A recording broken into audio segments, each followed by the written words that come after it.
네, 반갑습니다.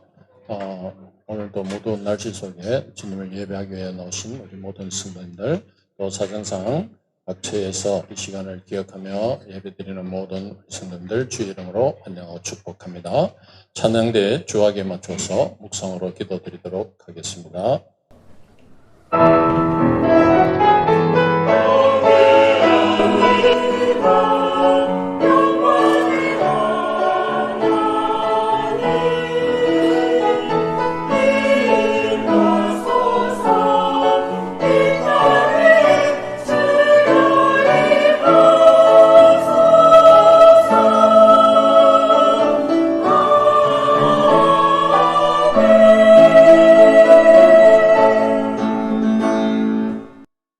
하나님 아버지 은혜를 감사드립니다. 오늘도 복되고 귀한 주의 날을 저희들에게 허락하여 주시고 예배자로 불러주시니 주님만을 저희들은 예배합니다.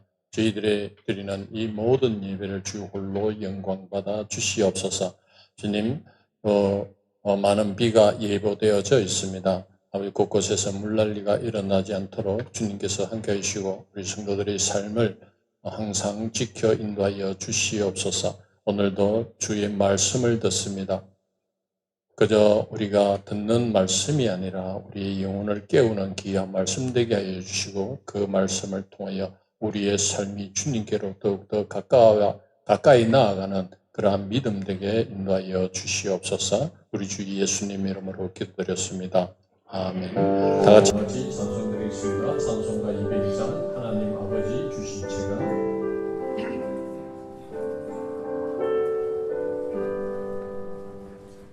하나님 아버지 주신 책은 귀하고 중하신 말씀이세. 기쁘고 반가운 말씀 중에 날 사랑한단 말 참좋도다. 주께서 나를 사랑하니 즐겁고 즐겁도다. 주께서 나를 사랑하니 나는 참 기쁘다. 그 속에 은혜를 저버리고 어긋난 딴 길로 가다가도 예수의 사랑만 생각하면 또다시 예수께 돌아오리. 주께서 나를 사랑하니 즐겁고도 즐겁도다. 주께서 나를 사랑하니 나는 참 기쁘다. 구주의 영광을 바라오며 예수의 이름을 찬양하리.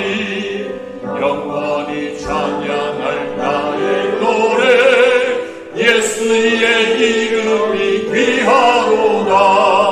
주께서 나를 사랑하니 즐겁고도 즐겁도다. 주께서 나를 사랑하니 나는 참 기쁘다. 날 사랑하시오니 나 또한 예수를 사랑하네. 날 구원하시며 내려오사 십자가 위에서 죽으셨네. 주께서 나를 사랑하니 즐겁고도 즐겁도다. 주께서 나를 사랑하니 나는 참 기쁘다.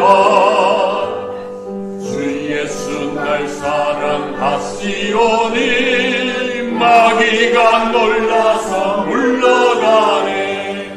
주 나를 이렇게 사랑하니 그 사랑 어떻게 보답할까. 주께서 나를 사랑하니 즐겁고도 즐겁도다. 주께서 나를 사랑하니 나는 참 기쁘다. 찬송가 시험을 당해 찬양드리겠습니다.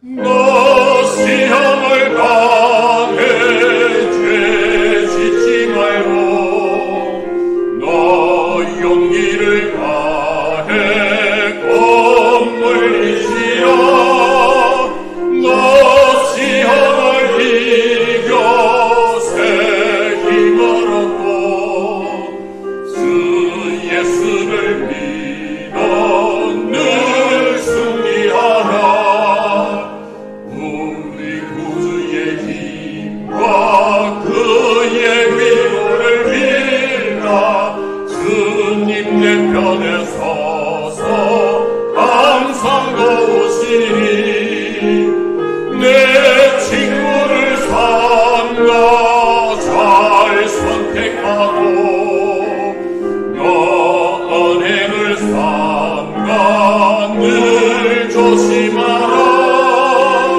너 열심을 다해 늘 충성하고 온 정성을 다해 주 봉사하라 우리 구주의 힘과 그의 위로를 빌라 주님 내 편에 서서 항상 도우시리 잘리는 자는 상 받으리니 너 낙심치 말고 늘 전진하라 내 구세주 예수 힘 주시리니 주 예수를 믿어 늘 승리하라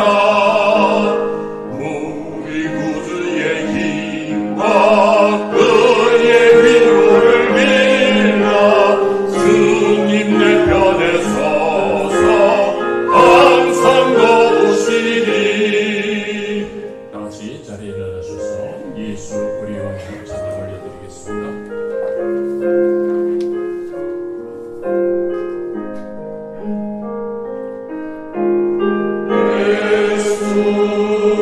우리 왕이여 이곳에 오셔서 우리가 함께 드리는 영광을 받아 주소서 우리는 주님의 백성 주님은 우리 왕이라 왕이신 예수님 오셔서 좌정하사 다스리소서 예수 우리 주시여 이곳에 오셔서 우리가 주께 드리는 찬양을 받아 주소서 우리는 주님의 종들 주님은 우리 주시라 주 대신 예수님 오셔서 이 찬양을 받아주소서 서로 진행하고 신호대하시겠습니다. 나는 전능하신 아버지 하나님 천지의 창조주를 믿습니다. 나는 그의 유일하신 아들 우리 주 예수 그리스도를 믿습니다. 그는 성령으로 잉태되어 동정녀 마리아에게서 나시고 본디오 빌라도에게 고난을 받아 십자가에 못 박혀 죽으시고 장사된 지 사흘 만에 죽은 자 가운데서 다시 살아나셨으니 하늘에 오르시어 전능하신 아버지 하나님 우편에 앉아 계시다. 거기로부터 살아있는 자와 죽은 자를 심판하러 오십니다. 나는 성령을 믿으며 거룩한 공교회와 성도의 교제와 죄를 용서받는 것과 몸의 부활과 영생을 믿습니다. 아멘. 앉으시겠습니다.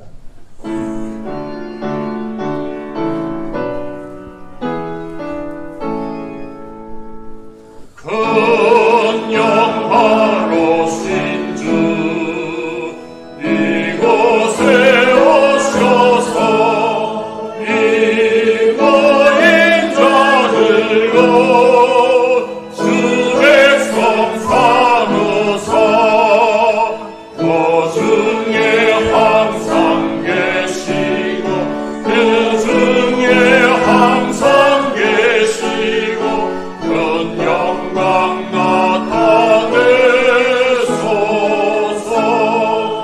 이 백성 기도와 또의 물들임이 양내와 같으니 곧 받으옵소서.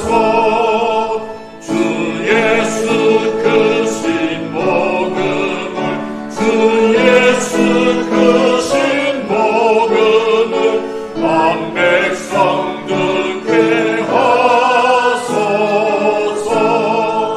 또 우리 자손들 다 주를 기리고 저 성전돌같이 빛나게 하소서.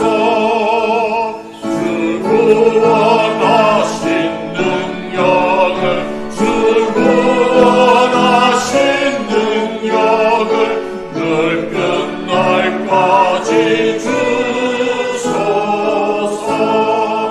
주 믿는 만민이 참 진리 지키며 예선 먹을 가지 주 찬송하다가 저 천국 보좌 앞에서 저 천국 보좌 앞에서 늘 찬송하게 하소서.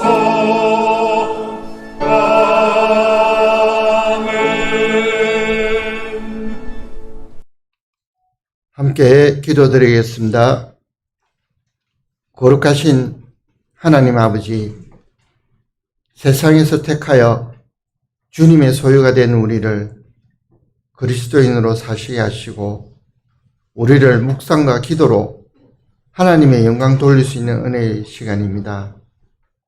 은혜의 강가로 이끌어 주시고 달려나와 싸우니 안아주시고 의지하며 나아가오니 우리의 삶을 받아주시옵소서. 뜨거운 햇살에 그늘을 찾아 타는 목마름에 물을 찾아 세상을 향하여 몸과 마음을 빼앗긴 부끄러운 모습으로 주께 나오니 불꽃 같은 눈으로 모든 것을 꿰뚫어 보시며 자비로운 주의 크신 사랑으로 우리를 받아주시옵소서. 함께하지 못한 주의 귀한 자녀들을 품어주시고 사랑하게 하소서.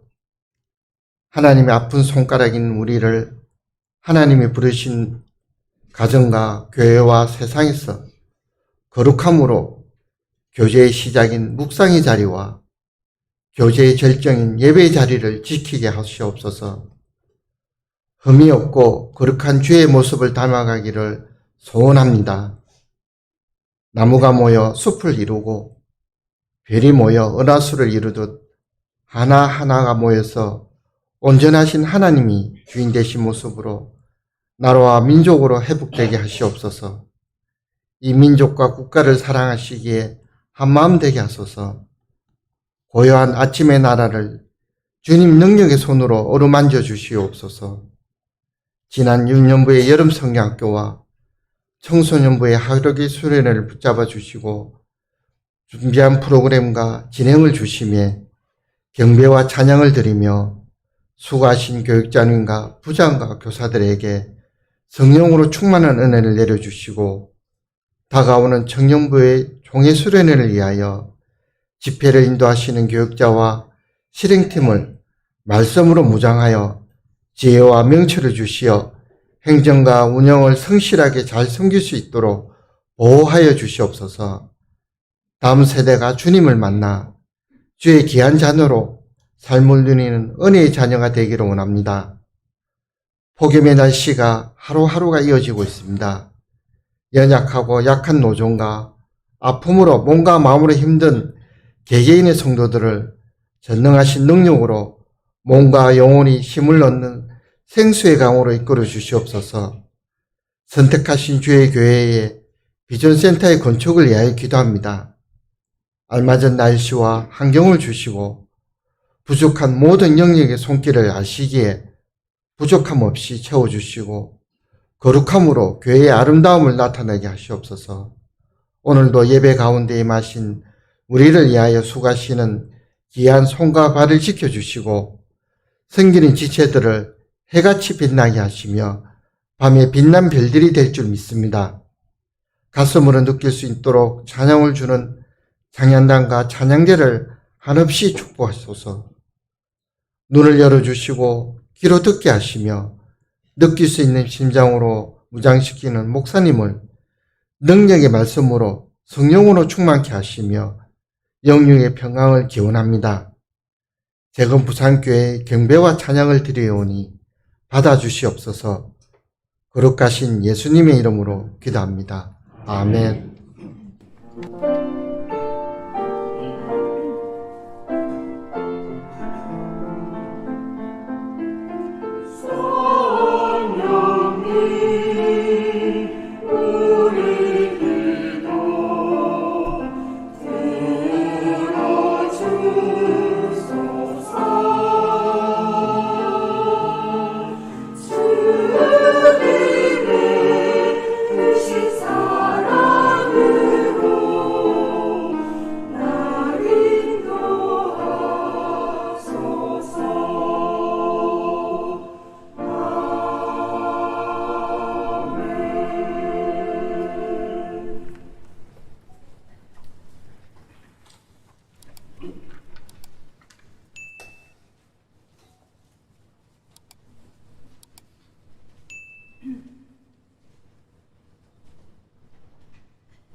기도드리겠습니다. 살아계신 아버지 하나님, 은혜를 감사합니다.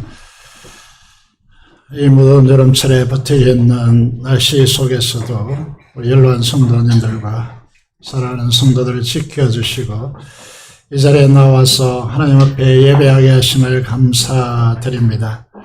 하나님 아버지, 우리를 주님의 목적하신 대로 이끄시는, 결코 실패함이 없으시는 하나님의 그 은총에 대하여 진심으로 감사를 드리며, 하나님 아버지, 이 상황 속에서 하나님의 약속된 말씀으로 위로받게 하여 주시고, 하나님 아버지, 하나님의 손길을 찬양하는 이 찬양을 하나님께서 음량하여 주시고, 하나님 앞에 간절히 간구하는 대표 기도와 또 아버지 하나님 성도들의 간구를 하나님께서 음량하여 주시며, 우리 성도들의 자녀와 그 후손들이 이 기도를 통하여 잘 되어지고 행통한 삶을 누려갈 수 있도록 믿음의 하나님의 교회 중심에 서는 우리 후손들 될 수 있도록 축복하여 주시고, 오늘 이 시간 우리가 전부를 다 바쳐 하나님을 찬양하며 하나님의 말씀을 청종하고자 하는 마음을 우리에게 주시고 성령 충만한 시간이 되도록 하나님께서 역사하여 주시옵소서. 감사를 드리며 우리 주 예수 그리스도의 이름으로 기도드리옵나이다. 아멘. 하나님의 말씀을 보도록 하겠습니다. 요한계시록 19장의 말씀입니다. 요한계시록 19장 1절에서 10절의 말씀을 함께 보시겠습니다. 신약성경 418페이지에 있습니다. 요한계시록 19장 1절에서 10절의 말씀 함께 보시겠습니다. 이 일 후에 내가 들으니 하늘에 허다한 무리의 큰 음성 같은 것이 있어 이르되 할렐루야, 구원과 영광과 능력이 우리 하나님께 있도다. 그의 심판은 참되고 어려운지라 음행으로 땅을 더럽게 한 큰 음녀를 심판하사 자기의 종들의 피를 그 음녀의 손에 갚으셨도다 하고, 두 번째로 할렐루야 하니 그 연기가 세세토록 올라가더라. 또 24장로와 네 생물이 엎드려 보좌에 앉으신 하나님께 경배하여 이르되 할렐루야 아멘 할렐루야 하니, 보좌에서 음성이 나서 이르시되 하나님의 종들 곧 그를 경외하는 너희들아, 작은 자나 큰 자나 다 우리 하나님께 찬송하라 하더라. 또 내가 들으니 허다한 무리의 음성과도 같고 많은 물소리와도 같고 큰 우레 소리와도 같은 소리로 이르되 할렐루야, 주 우리 하나님 곧 전능하신 이가 통치하시도다. 우리가 즐거워하고 크게 기뻐하며 그에게 영광을 돌리세. 어린 양의 혼인 계약이 이르렀고 그의 아내가 자신을 준비하였으므로 그에게 빛나고 깨끗한 세마포 옷을 입도록 하셨으니 이 세마포 옷은 성도들의 옳은 행실이로다 하더라. 천사가 내게 말하기를 기록하라. 어린 양의 혼인잔치에 청함을 받은 자들은 복이 있도다 하고, 또 내게 말하되 이것은 하나님의 참되신 말씀이라 하기로, 내가 그 발 앞에 엎드려 경배하려 하니 그가 나에게 말하기를 나는 너와 및 예수의 증언을 받은 내 형제들과 같이 된 종이니 삼가 그래하지 말고 오직 하나님께 경배하라. 예수의 증언은 예언의 영이라 하더라. 오늘 본문에 비치는 요한계시록 결론이 시작되고 있는 위치입니다. 본문을 통해서 나와 있는 대로 어린 양 주님의 신부라고 하는 제목으로 하나님의 말씀을 선포하겠습니다. 많은 위로와 평안이 여러분에게 있기를 간절히 바랍니다. 요한계시록 서신을 받아보는 초대교회는 90년대입니다. 90년대는 도미티안 황제가 로마를 통치하는 그런 시대에 엄청난 박해에 직면하고 있습니다. 여러분 혹시 인터넷을 통해서 이 시대의 기독교 박해 대표적으로 등장하는 화면들인데, 이때가 도미티안 황제의 시대임을 말씀드릴 수 있겠습니다. 이 상황 속에서 주님은 어떤 마음으로 교회를 바라보았겠습니까? 그리고 어린 양 주님의 신부된 교회는 어떤 마음으로 그 시대를 살아내야 했겠습니까? 그리고 마지막 이 종말의 시대에 예수님이 재림할 날이 가까워진 이 시대에 엄청난 이제 박해가 몰아치게 되겠는데 우리 교회는 어떠한 모습으로 이제 견뎌내고 또 순결한 신부로서 우리가 삶을 살아가야 할까요? 이게 요한계시록을 기록한 이유입니다. 저같이 한 60대 정도 이상이 되는 분들은 중동 사태 또 밀레니엄 2000년대가 다가왔을 때에 종말의 시대다, 종말의 정상이다 이렇게 해서 많은 이제 혼란들이 가중되었습니다. 그 중에 하나가 아마겟돈 전쟁입니다. 그래서 세상에서 가장 무서운 전쟁은 50, 60대 아주머니들이 갯돈 때문에 벌이는 전쟁이다. 이렇게 용어가 있었습니다만은 이제 이 아마겟돈 전쟁에 대해서 신천지 이단이 이렇게 기존 교회를 공격합니다. 아무것도 모른다. 기존 교회 성도들이 아무것도 모르고 그냥 뜬 소문을 가지고 성경을 제대로 읽지 않는다. 이렇게 비판합니다. 그래서 제3차 이제 유브라데 강을 중심으로 해서 중동에서 유브라데 강이 마르고 거기에서 세계 제3차 전쟁이 일어날 것이다 라고 그렇게 가르치고 있지만은 완전히 성경을 호도하는 것이다 라고 신천지 공격하고 있습니다. 우리가 이제 신천지들이 공격하는 대로 우리 그리스도인들이 말씀을 깊이 묵상하지 않고 또 성경을 자세히 들여다보지 않기 때문에 그런 공격을 받아도 할 말이 별로 없다 이렇게 말씀을 드릴 수 있겠지만은 여러분 아마겟돈 전쟁이라는 것은 이제 이 아마겟돈이라고 하는 이 단어는 지난주에도 소개한 대로 먹깃도의 언덕이다라고 그렇게 말씀드릴 수 있습니다.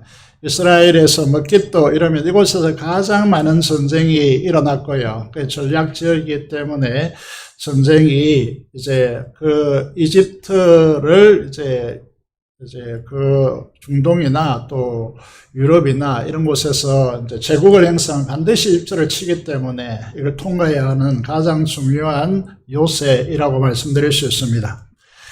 그래서 마지막 전쟁도 먹깃도의 언덕이라고 하는 이 아마겟돈에서 일어나게 되어지는데 여기에 보시면 이 전쟁의 성격을 이렇게 규정하고 있습니다. 우리가 흔히 말하는 제3차 전쟁이 아닙니다. 계시록 19장 17절에서 21절에 보시면요. 짐승과 용이 보낸 적그리스도입니다. 짐승과 땅의 인간들 그리고 그들의 군대들이 모여서 백마를 타고 철장으로 다스리며 만국을 치는 주님과 그를 따르는 하늘의 군대와의 전쟁이다. 이렇게 규정하고 있단 말입니다. 이 전쟁에서 용이 보낸 짐승과 또 표적을 행하며 사람들이 이거는 인간이 할 수 없는 기적이다 라고 할 정도로 기적을 행하며 짐승에게 경배하고 또 그 표라고 했습니다. 매매의 표라고 했습니다. 이 표를 받지 아니하는 자들을 이제 살아갈 수 없게 하기 때문에 그 이제 박해의 대상이 그리스도인일 수밖에 없습니다. 이제 그들을 예수 그리스도를 믿는 자들 박해하는 이 대상들이요 체포되어서 유황불못에 던져지는 전쟁이다 이렇게 규정하고 있다는 것이죠. 그리고 미혹을 받아서 짐승을 통해서 용을 경배하고 매매에 참여하며 이게 이제 요즘 하도 자주 사용하는 단어죠. 만몬주의로 살아가는 사람들은요. 이 전쟁에서 죽임을 당하고 새들이 와서 배불리 먹는 이게 저주의 대표적인 방식이죠. 그래서 들에서 죽으면 새가 먹고 성에서 죽으면 개가 먹는 이런 심판을 당하게 되는 그런 이야기를 하고 있습니다. 그러니까 우리가 아마겟돈 전쟁을 가리켜서 이 세상에 벌이는 새 3차 전쟁이다, 이런 이야기가 전혀 아니다는 사실을 우리가 기억해야 됩니다. 다음으로 대표적으로 우리가 이제 이 세상에 호도하고 있는 것이 666인데 이렇게 읽으면 안 된다고 지난번에 말씀을 드렸습니다. 짐승의 수, 또 사람의 수, 이렇게 표현하고 666이다, 읽어야 된다고 말씀드리고 있습니다. 옆에 바코드를 보시면요, 이제 세대주의자들이요, 이게 호도하고 있는 부분인데 바코드에 666이 찍혀 있다. 그래서 이 666의 바코드를 사용하면 안 되고 이마와 손목과 또는 요즘 말하면 백신을 통하여서 벨이, 아주 눈에 보이지 않는 벨이 칩을 사람들에게 심는다. 그래서 주사를 거부하고 백신을 거부하고 뭐 이런 운동이 일어났던 것을 우리는 기억할 수 있습니다. 어떤 분들은 이렇게 이야기하더라고요. 이마와 오른손은 그럼 뭐냐? 이마는 안수를 받는 것이다. 오른손은 선서하는 것이다. 뭐 이렇게 이야기하고 혼란을 가중시키고 있는데, 여러분, 이런 것들이 하나도 중요한 문제가 아닙니다. 이것이 실제로 짐승의 표인지, 짐승의 이제 사람의 수인지, 이게 바코드가 말이죠, 이건지, 이게 정확하게 직접적으로 대입할 수 있는 문제가 아니라는 것이죠. 여러분, 그러면 이제 코비드19에 걸쳐서 이제 저희 교회에 있었던 한명신 목사님이라는 분이 계신데, 이분이 코로나 직전에 완전히 죽었다가 그 가족이 살아났거든요. 그러면 그 백신 안 받고 어떻게 살 수가 있습니까? 그런 부분을 이제 보시면요, 우리가 기억해야 한다는 것이죠. 이런 온갖 추측이 난무하겠지만은 계시록이 말하고자 하는 것은 이제 이런 것들이 아니다라는 것을 기억해야 됩니다. 이런 것들이 중요한 것이 아닙니다. 훨씬 중요한 교회의 본질에 대해서 이제 말씀하고 있는 것이죠. 요한계시록이라고 하는 결말, 이 요한계시록 18장, 19장, 20장 이런 부분에서 이제 우리는 이 부분을 선명하게 잘 알아야 될 것 같습니다. 왜 그렇게 말씀드리는가 하면, 종말의 시대는 혼탁하기 때문에 분별력이 진짜 중요합니다. 성숙한 자들은 선악을 분별하는 자들이다, 이렇게 말한단 말입니다. 그래서 무엇에 대한 분별력이냐라는 것인데 진리에 대한 분별력입니다. 그래서 우리가 이제 요한계시록을 이제 들여다보면서 어디에 이제 결론을 딱 집중해야 되느냐 하면 예수님의 말씀이거든요. 마태복음 24장 3절에 보면요, 제자들이 예수님께서 종말에 대해서 말씀하시니까 궁금하여서 이렇게 질문하고 있습니다. 어느 때에 이런 일이 있겠사오며 또 주의 임하심과 세상 끝때는 무슨 징조가 있사오리까? 라고 말합니다. 주님께서 말씀하시죠. 사람들은요, 동쪽에 아침에 동쪽 하늘이 붉으면 비가 온다. 서쪽에 이제 해가 지는데 날이 붉으면 가뭄이 계속된다. 이렇게 이제 어릴 때부터 잘 알고 있거든요. 이 날씨를 분별하면서 너희가 이 시대를 분별하지 못하느냐. 제자들이 묻습니다. 어느 때에 그러면 주님의 재림과 그 종말이 세상 끝이 있겠습니까? 그러면 우리가 대비하기 위해서 그 징조는 무엇입니까? 이렇게 묻고 있단 말입니다.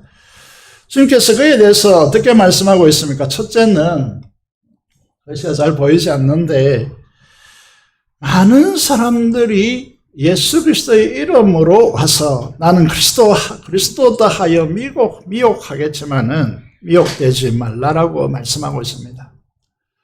이 현상은요, 교회가 쇠퇴할 때마다 일어나는 현상인데 많은 이단이 나타났습니다. 기존 교회의 신앙적 믿음의 열정이 떨어질 때마다 항상 등장하는 것이 이단입니다. 지금 하나님의 교회처럼요, 이 하늘에는 하늘 아버지 하나님이 계시고 이 땅에는 어머니 하나님이 계신다. 자, 이 구조를 생각해 보시면요, 사람들은 보이지 않는 대상에 대해서 힘들어합니다. 그런데 보이는 대상이 딱 눈에 앞에 있으니까 그에게 무엇이든지 요구하고 싶어지고 있고요. 제가 노예에 가서 이제 맨하탄에 이제 굉장히 넓은, 대부분 도로가 좁은데 넓은 도로가 있는데 거기에 힌들교 계통의 수많은 사람 퍼레이드를 하더라고요. 이제 그 여자아이가 제일 앞에 이제 앉아 있는데 그 아이가 행신이라는 거죠. 살아있는 신이라는 거예요. 그를 따르면서 수많은 사람들이 뭐 악기를 부르대고 따르는데요, 도대체 이해가 안 되는 거죠. 하나님의 교회도 마찬가지입니다. 이해가 안 되죠. 어떻게 여자가 하나님이 될 수 있습니까?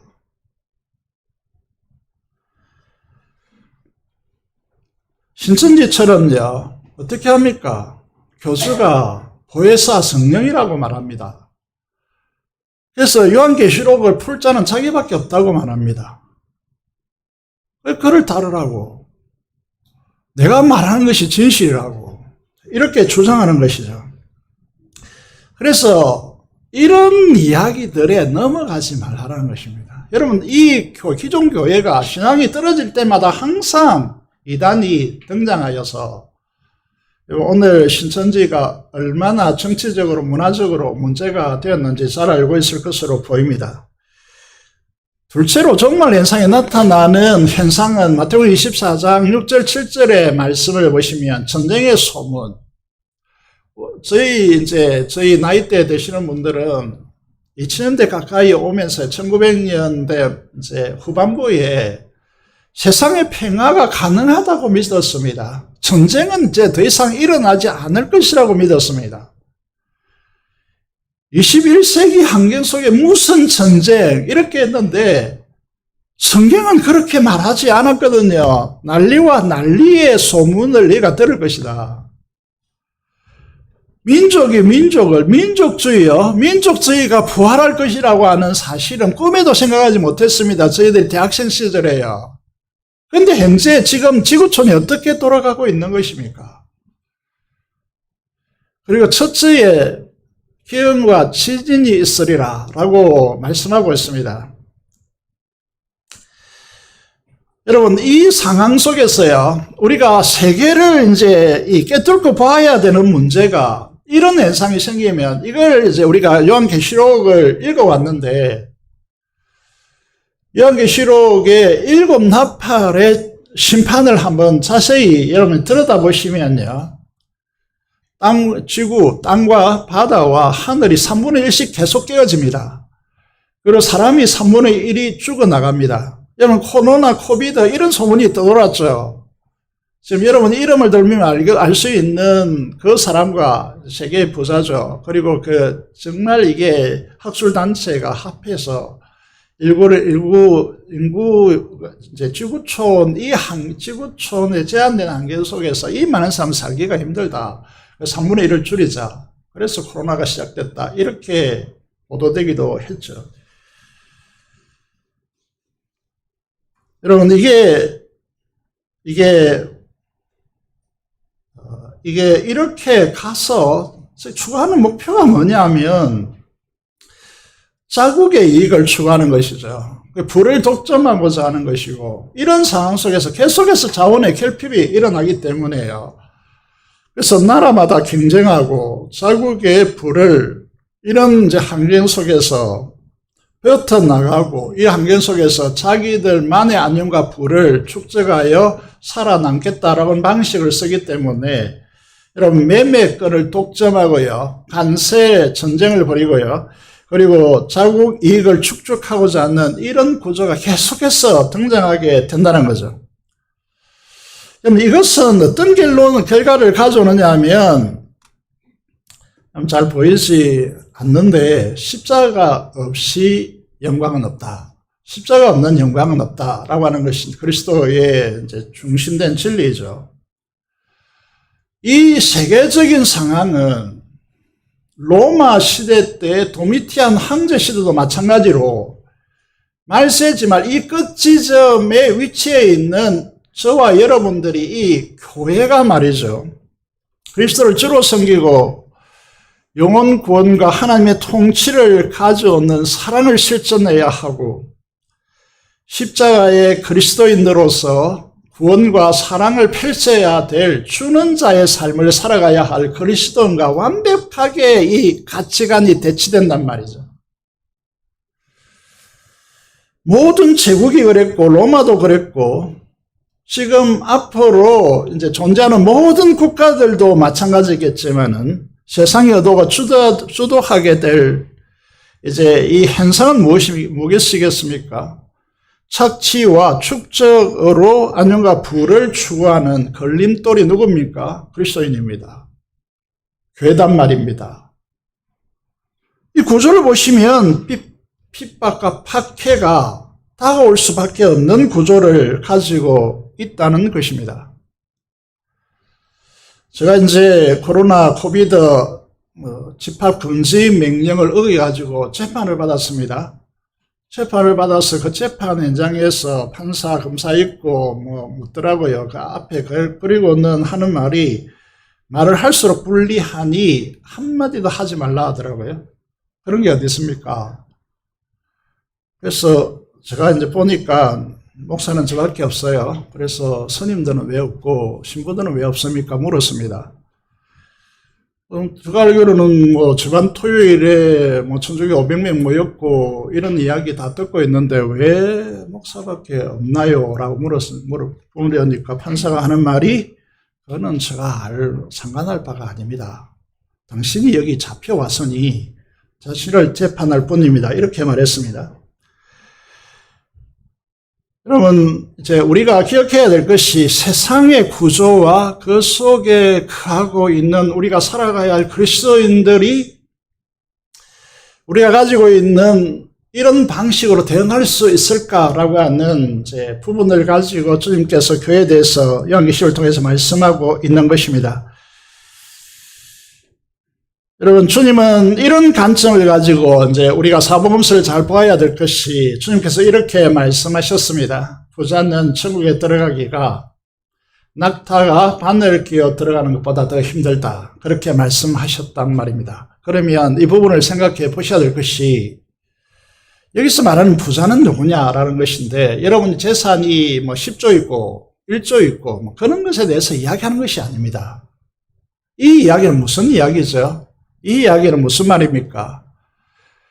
이게 세상적인 이 가치, 이 방식에 동조하고 세상의 매매 방식에 순응하고 이 방식으로 살면서 자기 부를 축적하고 그 부를 자기 것으로 삼고 이 부를 통하여서 나의 미래의 안녕과 행복을 추구하는 이 부자들은요, 천국에 갈 수 없습니다.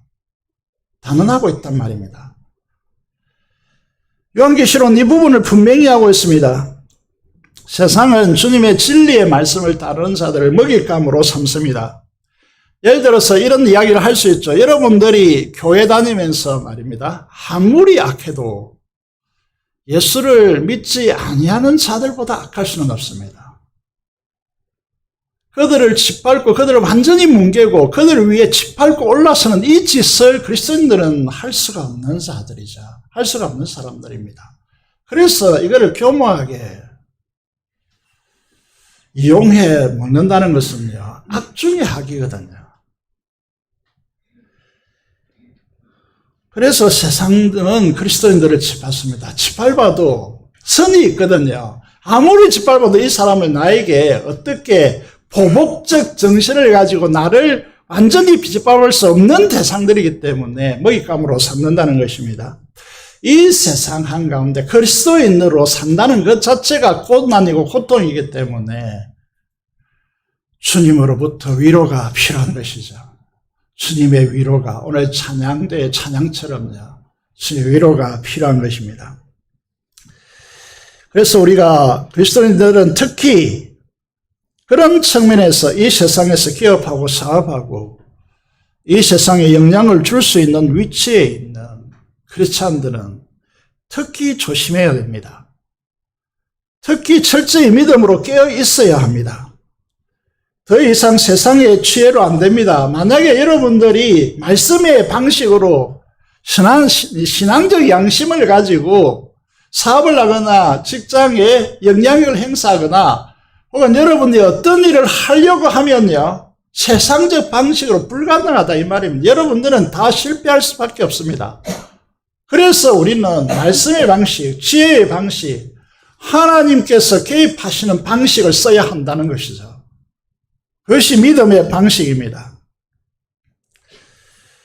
여러분, 지금 이 시대는 요한계시록 16장 13절 14절에 보시면요, 이제 잘 보셔야 될 부분인데 사도 요한이 봅니다.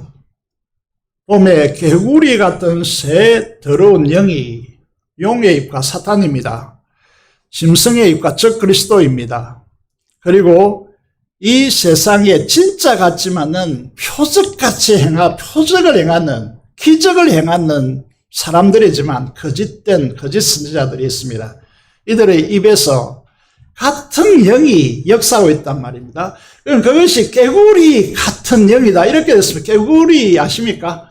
시골에서 자라난 분들은 알겠지만은 무슨 소리인지 모르겠습니다만은 이 입에 헛바가 있어가지고 이 바람을 잔뜩 집어넣어서 자기 신체보다 사람 소리보다 훨씬 더 큰 소리를 내는데 그게 무슨 말인지 모릅니다. 무슨 소리인지 모릅니다. 여기서 울면 저기서 막 울고 발걸음 지나가다 보면 잠시 멈췄다가 지나가고 나면 또다시 웁니다. 왜 우는지도 모르겠고.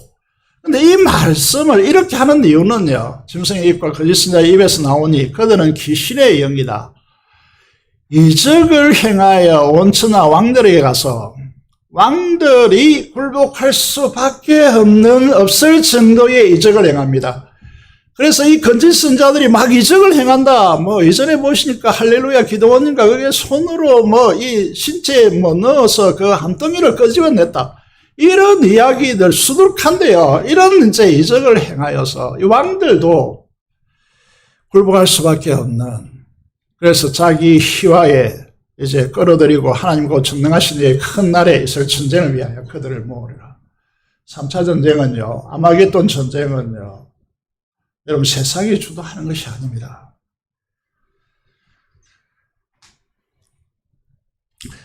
그래서 여러분 이런 세상 속에서 그리스도의 신부, 주님의 신부, 어린 양의 신부, 교회의 참된 표지는 무엇입니까? 어떻게 살아가야 됩니까? 여러분 온 세상이 같은 소리를 냅니다. 같은 이야기를 하고 같은 말을 합니다. 그러면 세상은 무엇입니까? 그것이 진실이다 이렇게 딱 해버립니다. 그러면 교회는 이 세상에 물든 사람들이 수천 명, 수만 명이 와서 성경에 반하는 것을 가지고 진리다라면 그게 진리가 됩니까? 진리가 안 됩니다. 구원의 방주와 영적 전투하는 군함으로 존재하는 최근부산 교회의 말씀의 책임자인 저는 그런 부분에 절대로 동의할 수가 없는 것이죠.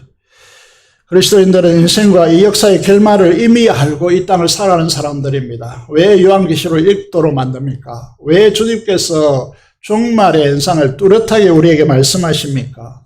여러분 손금을 본 적이 있습니까? 손금을 보면 뭐라고 합니까? 사주간상들을 봅니다. 여러분 그렇게 왜 봅니까? 그는 결말을 모르기 때문에 보는 것이죠. 우리는 크리스찬들은요 결말이 너무나 분명한 사람들이지 않습니까? 요한계시록 결말에 이렇게 되고 있습니다. 요한계시록 21장 8절에 보시면요. 왜 두려워합니까? 우리 결말을 모르기 때문에 두려워하죠. 결과가 뻔히 아는데 왜 두려워합니까? 두려워할 수가 없죠. 믿지 않는 자들과 믿음의 방식을 선택하지 않는 자들요. 흉악한 자들과 흉악한 자, 우리는 흉악할 수가 없죠. 아까도 말씀드렸지만 신앙적 양심을 가지고 있기 때문에 아무리 타락해도 그 선이라는 게 있습니다. 그런데 그 선을 넘는 것이죠. 흉악하다는 것은요. 살인자들, 여러분 살인자들 여기에 대해서도 우리 그리스도인들이 규정하는 살인은 전혀 다른 것입니다. 형제를 향하여서 나가라 하면 그건 살인입니다. 음행하는 자들과 이 음행이라는 것도 이제 우리가 도덕적인 타락을 말하는 것이 아니고, 여러분, 이게 우상숭배자들을 말하는 것입니다. 여러분, 그 짐승의 매매에 순응하는 자들을 말하는 것이죠. 점술가들과. 이제 잘 알 것으로 보이고, 우상숭배자들과 다른 종교를 섬기는 자들이죠. 여기에 계속해서 이제 요한계시록에서 강조하는 부분이 무엇이냐 하면, 거짓말하는 자들. 이거는 천국에 못 간다. 불과 영어로 타는 못에 던져진다. 라고 말씀하고 있습니다. 생각해 보시면, 이 구절 한꺼번에 딱 묶으면요. 우리가 왜 거짓말을 할까? 자신의 위신을 세우기 위해서 거짓말합니다. 뭔가 자기의 불이익이 올까봐 거짓말합니다. 그런데 그리스도인들은 그 결말을 분명히 알고 있기 때문에 거짓말 필요성을 전혀 느끼지 못하는 자들이죠. 세상이 무엇을 학습합니까? 세상은요, 진화론이라고 하는 이 허구 거짓 위에 기반되어 있습니다. 그리고요, 인문학이라는 것은 해겔이 주도했는데, 해겔이 자연과학의 진화론을 인문학에 가져온 것입니다. 이게 이제 합리론이라고 하는 것이죠. 독일 관념론입니다. 이 기반 위에 이 인문학이 서 있단 말입니다. 이게 다 거짓이라는 거짓 위에 서 있습니다. 그래서 이렇게 말합니다. 오늘 열심히 해야 내일이 있고, 오늘 내가 열심히 노력해야 미래가 있다라고 하는 세계관을 이제 꿈꾸고 있는 것이죠. 이 부분을 보십시오. 이게 맞습니까? 거짓된 겁니다. 여러분의 삶의 자리가 그 노력만으로 위치해 있습니까? 우리 성도님 중에요, 대학교에 전기과를 나와서 고려일계통에 전기계통에 일하시다가 경남, 부산 본부장이 되셨다고 하더라고요. 이거는 불가능한 일입니다. 그래서 저는 이 신앙 같은 일이 어떻게 됐습니까? 말하니까 노력만으로 이게 되겠습니까? 하나님의 은혜라도 그렇게 말하더라고요. 크리스찬이라고 하는 사람들은요, 결과를 뻔히 아는 사람들입니다. 우리의 마지막 순간, 미래, 결말을 다 알고 있는 사람입니다. 그 사실을 안다면요, 죽음을 두려워하지 않습니다. 우리의 삶을 살아가는 삶에서 부딪히는 어려움을 두려워하지 않는다는 말이죠. 여러분, 사람, 어떻게 우리는 할 수가 없는 대상들입니다. 두려워하지 마십시오. 두려우면 집니다. 두려워할 필요가 전혀 없습니다. 내 안에 주님께서 계신데 뭐. 주님께서 알아서 하실 거야. 주님께서 알아서 하십니다. 주님께서 알아서 해 주십시오. 이게 신앙입니다. 다시 말씀드릴까요? 약속의 말씀을 통하여 주님께서 하십니다. 주님께서 분명히 하실 것입니다. 그렇기 때문에 나는 주님 해 주십시오. 그 약속을 붙들고 주님 해 주십시오. 이게 신앙이란 말입니다. 그래서 우리 삶에 주님의 역사가 드러나는 것입니다. 그래서 우리가 함께 모여서 하나님 그 은혜를 찬양하고 목장에 모이면 하나님께서 해 주시라고 하시니까 하셨기 때문에 나는 자랑할 수밖에 없다라고 하는 것이 목장 모임의 핵심이라고 하는 것이죠.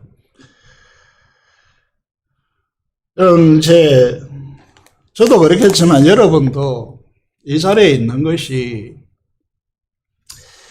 성경을 전부 다 알아서 이곳에 있는 것이 아닙니다.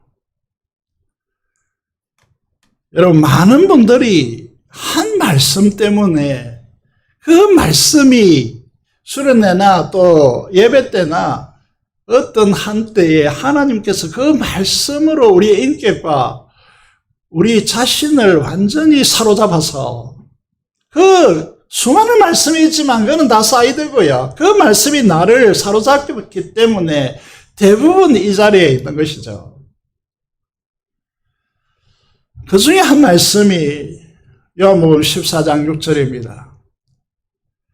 예수님이 누구시라고 합니까? 예수님이 말씀하십니다. 내가 곧 길이요 진리요 생명이니 나로 말미암지 않고는 아버지께로 올 자가 없느니라 라고 했습니다. 우리의 위치는 이미 하나님 보좌 어린 양에 있는 곳에 가 있는 사람들인데 예수님께서 우리 길이 되셨기 때문이죠.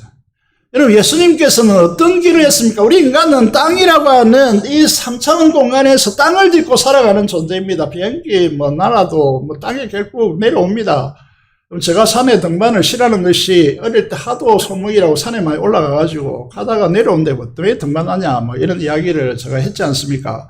우리는 어찌든지 땅을 디디고 살아가는 사람들이죠. 그런데 그리스도인들은 하늘로 향하여 올라가는 사람들입니다.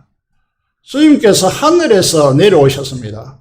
그리고 십자가 부활 우리 죄를 해결하시고 다시 성천하시고 하나님 보좌 우편에 우리가 함께 앉힌 바 된 사람들입니다. 이게 길입니다. 이게 진정한 길이란 말이죠. 그리스도인들이 이 땅의 삶의 문제를 가지고 아웅다웅 살아갈 필요가 없는 것이, 우리의 길이 이 땅의 삶으로 끝나는 것이 아니란 말이에요. 하늘로 향한 수직적인 길이 우리에게 주어져 있단 말입니다. 그게 진리입니다. 우리가 살아가는 삶의 방식이요, 이 세상의 학문과 이 세상의 이치, 이런 부모들과 이 세상 학교 환경 속에서 여러분 배운 것만으로 살아가는 존재들이 아닙니다. 우리는 하늘의 진리를 가지고 하늘로 가는 길을 걸어가고 있다는 이 말입니다. 그래서 완전히 다르다 이 말이죠. 생명도 마찬가지죠. 천하보다 귀한 말씀 한마디로 온 천하를 창조하신 주님께서 자신의 생명을 값주고 우리를 사셨고, 우리의 영원한 삶이라고 하는 것이요, 우리가 이대로 영원히 산다는 게 아닙니다. 질적으로 변화가 된 것이죠. 물이 포도주로 변하는 것 같이 주님의 생명을 이양받아 부여받은 사람으로 우리가 살아가고 있단 말입니다. 이것이 크리스천이고 이걸 주님께서 우리에게 주셨단 말입니다. 이 말씀이 여러분 생애를 가르는 것이죠. 그럼 가를 수밖에 없지 않습니까? 그런 의미에서 보면. 여러분, 이 땅에 살다가 이 땅의 세상, 여러분의 경험을 가지고 계속해서 하나님의 나라, 이 주님의 길을 갖겠다고요. 그건 말이 되지 않는 것이죠. 여러분, 19장 1절에 들어와서 보시면요, 이 승리하는, 그러니까 이제 하나님 보좌 우편에 주님과 함께 앉는 자들이 사용하는 언어가 있고 불러야 할 노래가 있다라는 것입니다. 노래는 언제 부릅니까? 슬플 때, 여러분 감정의 극치 때, 이렇게 희노애락 속에서 부르겠지만은 그리스도인들이 불러야 될 극치는 무엇입니까? 그것이 바로 할렐루야라고 하는 것입니다. 할렐, 찬양하는 뜻이고, 루는 소유격입니다. 나의, 야는 야훼이죠. 나의 영혼아, 여호와를, 야훼를 찬양할지어다. 명령입니다, 명령. 우리의 신앙에는요, 위로와 격려도 있습니다. 오늘 찬양의 찬양을 이제 들으면서 많은 위로가 됐는데, 이게 이제 우리 신앙에는 위로가 필요하죠. 칭찬도 필요하고 격려도 필요합니다. 여러분, 우리 신앙에는 작은 일로부터 인생의 중요한 일까지 기도 응답이 필요합니다. 그런데 우리 신앙의 극지점은 어디입니까? 요한계시록 19장 6절에 보시면요, 내가 들은 이 허다한 무리의 음성과도 같고, 다른 성경을 보면요, 심어 44,000명과 헤아릴 수 없는 수많은 그리스도인들이 하나님 보좌와 어린 양 앞에 서서, 여러분 이게 허다한 무리의 음성과도 같다 이 말입니다. 그들이 부르는 찬양이요, 큰 폭포수가 떨어지는 그 소리와 비교하고 있습니다. 많은 물소리와 같고, 나이 가라 폭포 앞에 서본 적이 있습니까? 그 소리와 같다는 것입니다. 헌내서 우르르 꽝꽝, 여러분 나에게 마치 떨어지는 것이 번개가 번쩍이고 여러분 내 우산 앞에 바로 떨어지는 듯한 그런 내성소리요, 완전히 장악해버리는 그 내성소리와 같은 소리로 이르되 뭐라고 합니까? 할렐루야, 주 우리 하나님.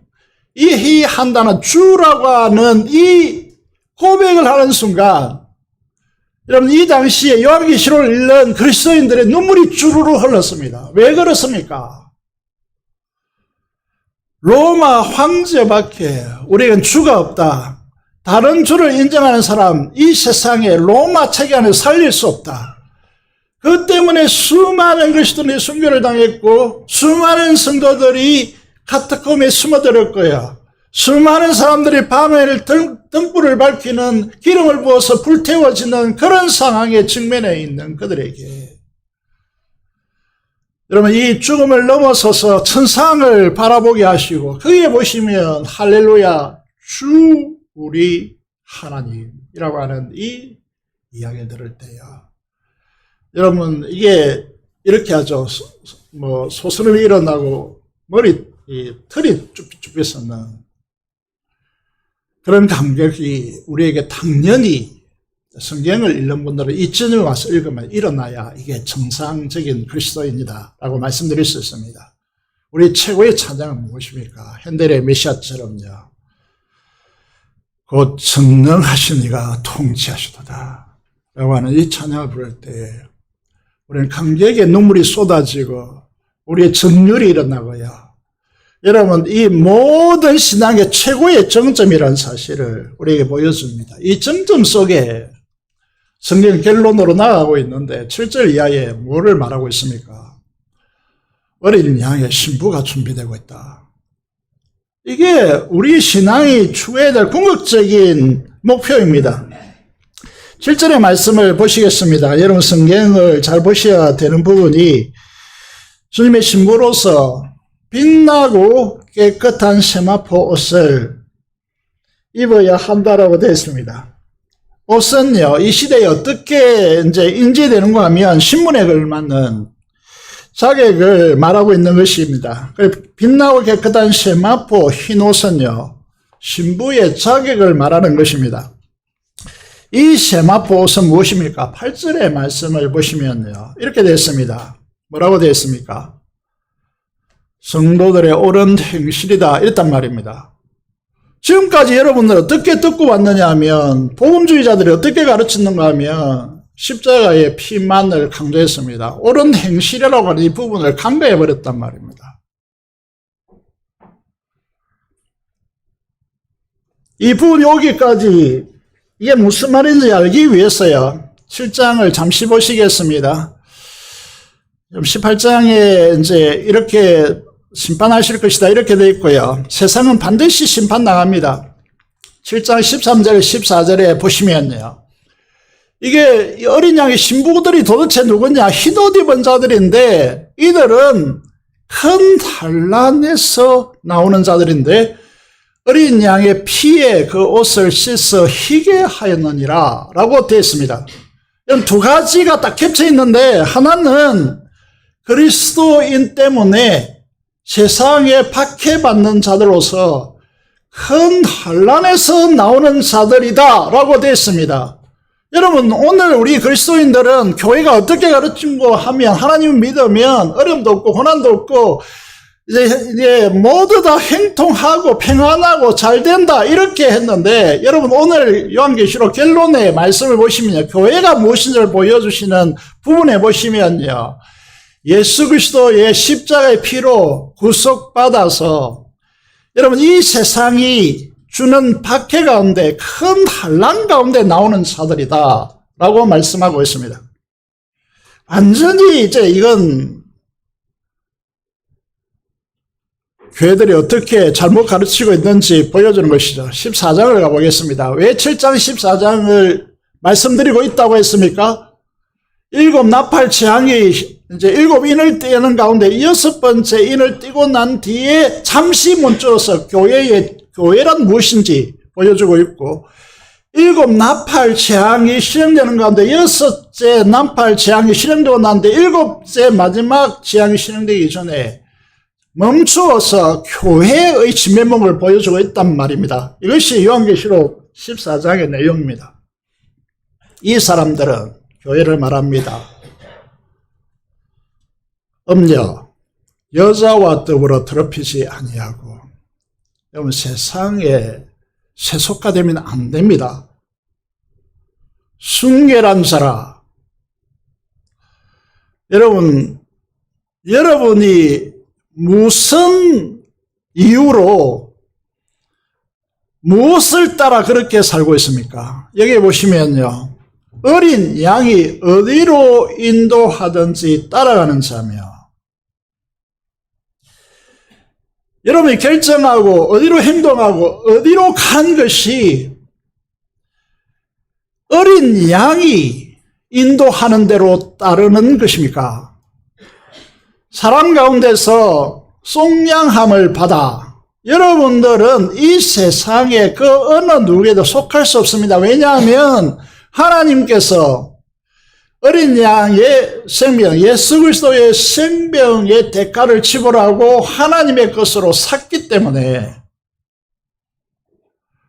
여러분들은 누구에게 속할 수가 없는 사람들입니다. 그래서 여러분 누구에게 속하겠다 이렇게 하지 마세요.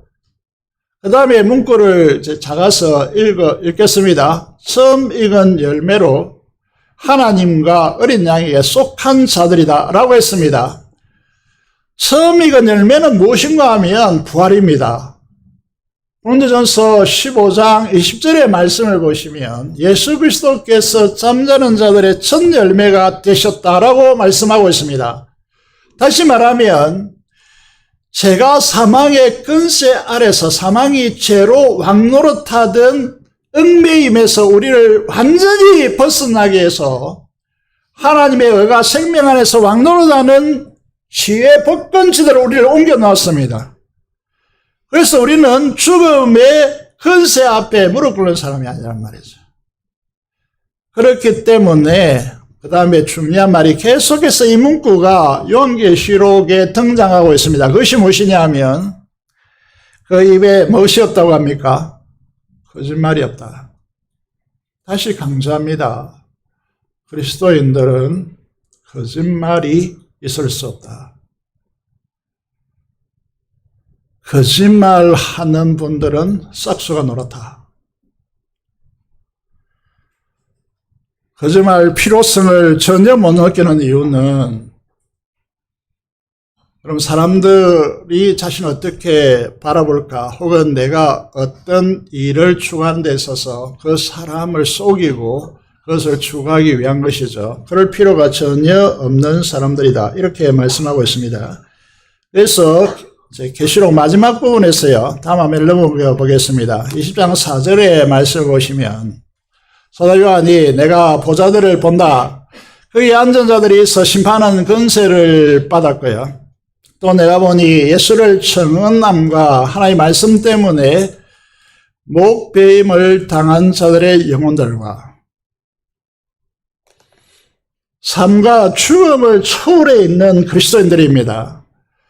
그리고 예수를 청언하고 예수를 전도하기 위해서요. 하나님의 말씀 때문에 말씀을 지키기 위해서 기꺼이 생명을 건 자들이라고 말하고 있습니다.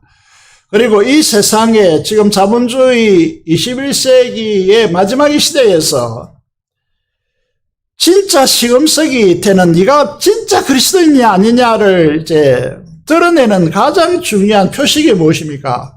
그것이 짐승과 그의 우상에게 경배하지 아니하고 그들의 이마와 손에 그의 표를 받지 아니한 자들이 살아서 그리스도와 더불어 1000년 동안 왕노릇하니라고 되어 있습니다. 교회란 누구입니까? 이 사실을 좀 어렵게 느껴지기 때문에 계속해서 어디와 비교했느냐 하면 출애굽한 이스라엘 백성들의 강야의 삶과 계속해서 비교했습니다. 여러분 이 세상의 방식요. 착취하여서 축적하는 그래서 부를 축적하고 그것을 통하여 안녕과 미래를, 안녕과 부를 추구하는, 행복을 추구하는 이 방식을 사용하지 않고 하나님의 말씀에 순종하여서 하나님께서 공급하시는 자원, 만나와 메추라기와 여러분 바위에서 샘물이 터져 나오는, 사막에서 바위에서 샘물이 터져 나온다. 다시 말해 지하수가 바위를 깨뜨리고 거기서 터져 나왔다. 이런 방식은 상상할 수 없는, 세상이 상상할 수 없는 방식입니다. 하나님께서는 이런 방식으로 사용할 테니까 너희들을 보호하고 생사화복을 주장하고 의식주를 책임질 테니까 너희들이 거짓말하고 이 세상에 사기치고 축적하고 막 이렇게 사기쳐서 빼앗고 축적하는 이 방식을 더 이상 사용하지 마라. 이게 순결한 그리스도의 신부로서 걸어가는 길이다. 라고 말씀하고 있습니다. 여러분 딱 보면 아시겠지만은 이게 어중간하면 진짜 큰일 난다 라고 하는 것이죠. 어중간하면 진짜 큰일 난다 라는 것입니다. 철저히 망합니다 이게. 그래서 마지막에 하나님 보좌 앞에 이르는 성도들이 어떻게 합니까? 현대판 한국 교회를 완벽하게 매칭시켜주는 교회가 라오디게아 교회입니다. 열정이 사라진 것이죠. 여러분들이 가지고 있는 사연보다 예배가 훨씬 덜 소중해진 것이죠. 그런 부분에서 사랑하는 여러분, 우리는 타협하지 않는 길을 걸어야 됩니다. 이 세상에 세속화되지 않고 타협하지 않는 주님의 순결한 신부가 되셔야 됩니다. 우리 찬양하죠. 내가 순결한 신부가 되리라. 이 세상 끝에서 주님 오실 그 재림의 주님을 맞이하리라. 이 세상의 결말은 너무나 분명하다. 이 두 가지 이렇게 혼돈되고 이게 달라지고 이런 것들이 전혀 없습니다. 여러분 이 세상의 마지막이 어떻게 달라지고 어떻게 반복되고 이런 게 전혀 없다고요. 기독교 역사는 직선적 역사가 아니고 끝이 분명합니다. 그 끝이 분명한 선언을 가지고 우리가 이 땅을 그것을 이제 기정사실하고 이 길을 걸어가는 것입니다. 그래서 이 세상에 부안내동하면 안 됩니다. 여러분 오늘 이 말씀을 보시면요, 이럴 필요가 없는데 하나님의 참되신 말씀이라. 여러분 오늘 이 교회가 이제 하나님께서는 이런 말씀을 성경에 잘 기록하지 않습니다.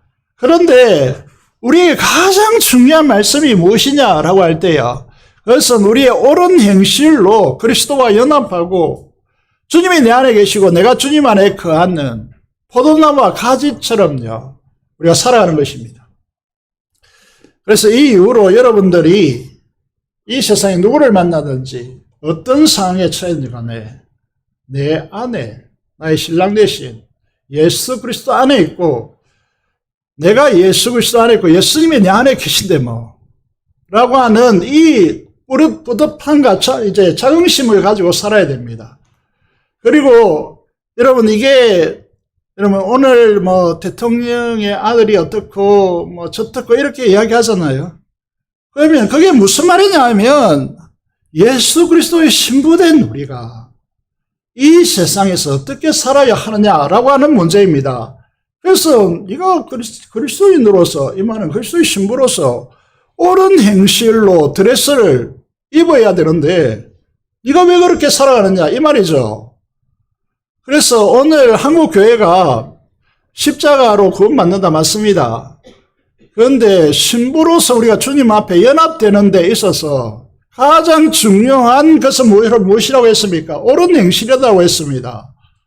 옳은 행실이요, 말씀에 순종하는 이 삶의 방식이요, 이거를 강조하지 않는단 말입니다.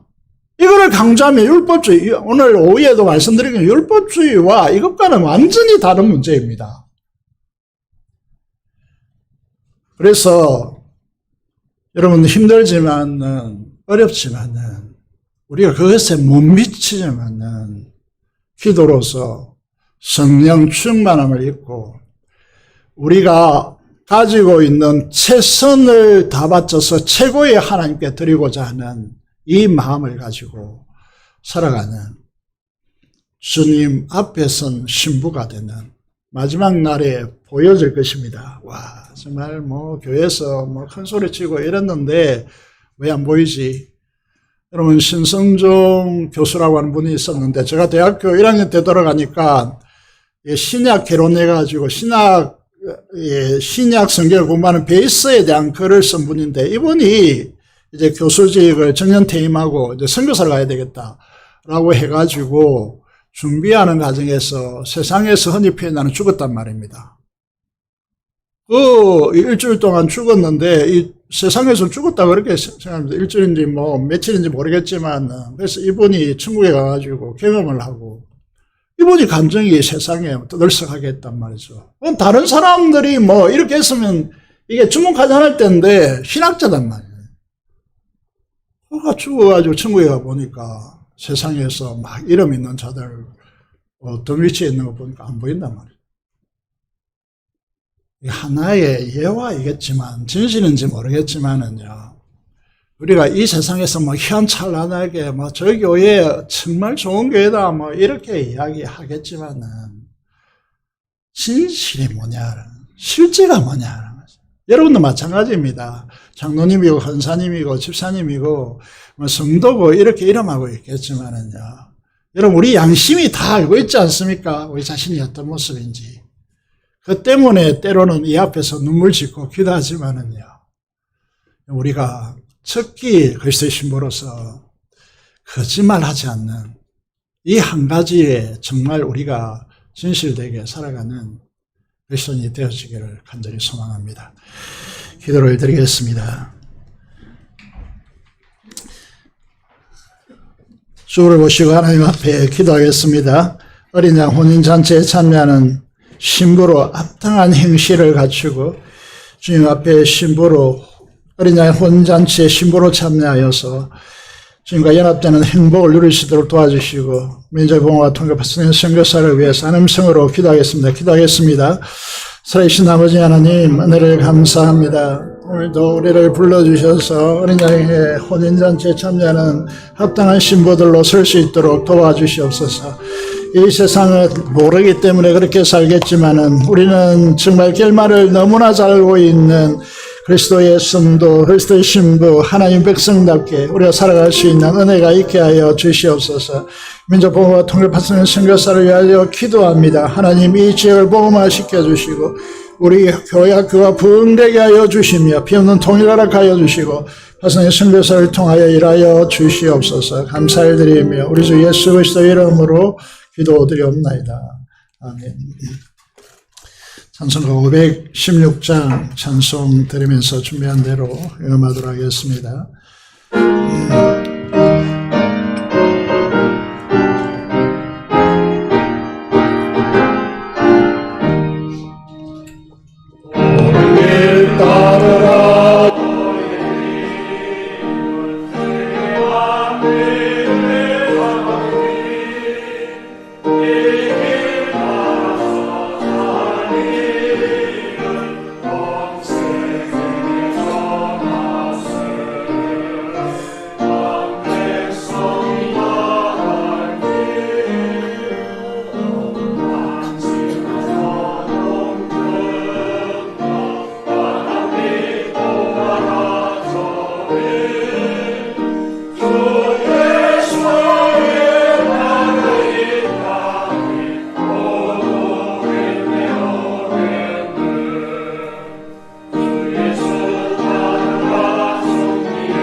기도드리겠습니다. 하나님 아버지 감사합니다. 하나님의 은혜 아니면 우리가 어떻게 존재할 수 있겠습니까? 이 적박한 상황 가운데 그리스도의 선한 양심으로 살기에 너무나 아버지 힘든 상황 속에 놓여진 많은 성도들 하나님께서 불쌍히 여겨주시고 아버지 하나님 하나님을 위해서 일하려고 하는 모든 시도들에 하나님의 방식으로 일할 수 있는 은총을 베풀어 주시고 하나님께서 개입하여 이루시는 역사를 간증할 수 있도록 하나님께서 축복하여 주시기를 간절히 소원을 드립니다. 인간적인 생각으로는 도무지 안 될 것 같은데 하나님께서 함께 하심으로 이루시는 하나님의 놀라운 역사를 간증할 수 있는 우리 모든 성도들이 되도록 하나님께서 역사하여 주시옵소서. 주님과 11조 목전금을 따라 헌신하는 주의 귀한 자녀들을 두 손들어 축복하여 주시고 아버지 하나님 은혜 베풀어 주시기를 간절히 소원을 드리며 감사로 제사드리는 주의 귀한 자녀들에게 하나님께서 은총을 베풀어 주시고 그 기도에 응답하여 주시기를 간절히 소원을 드리며 우리 주 예수 그리스도 이름으로 기도드리옵나이다. 아멘.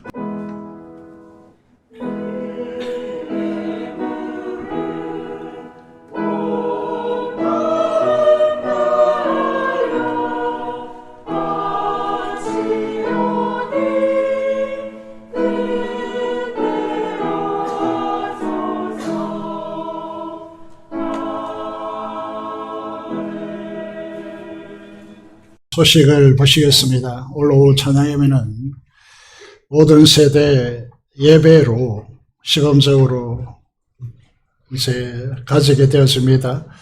어느 사이인가 오후 찬양예배가 너무 소홀히 되는 것 같아서 마음의 아픔으로 바라보고 있습니다. 직분자 목자 여러분 그리고 부모 세대 여러분 이 예배에 함께해 주시기를 바라겠습니다. 청년부 수련회가 이번 주 수요일부터 토요일까지 총회하게 수련회로 가집니다. 주 강사는 한명신 목사님이십니다. 우리 교회 10년 동안 사역했습니다.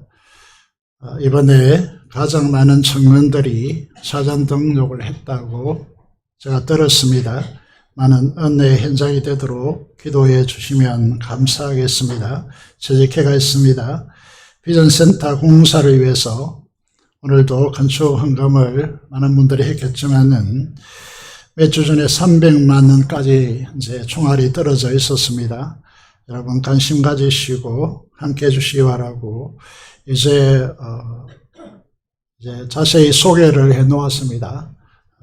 인테리어 공사와 또 기물을 채우는 이 일에 여러분들이 함께 해주시기를 바라겠습니다. 이 여름철에 땀이 비오듯이 하는 이 여름철에 공사하는 분들을 위해서 세임을 공급하여 주시도록 위해서 기도해 주시면 좋겠습니다. 건사 임원과 부모 장모 임을 주일 오후 찬양 예배 직후에 가지겠습니다.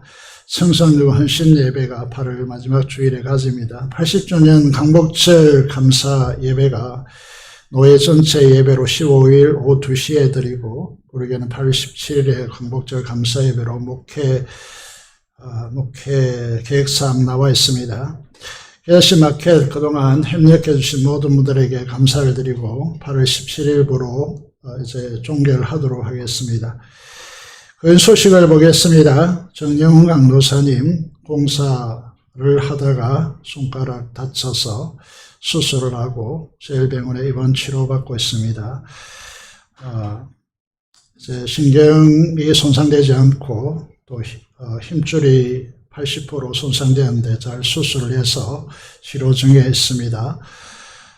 여러분들의 기도가 필요합니다. 이제 안전한 공사 진행될 수 있도록 기도해 주시기 바랍니다.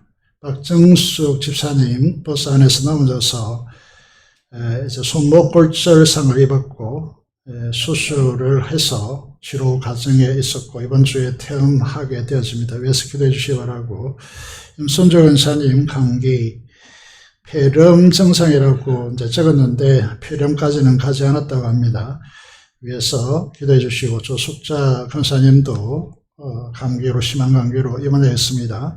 성도 여러분도 감기 조심하시고 기도해 주시면 감사하겠습니다. 이상으로 교회 소식을 말씀드렸습니다. 다 같이 일어나셔서 찬송가 1장 찬송 드리겠습니다.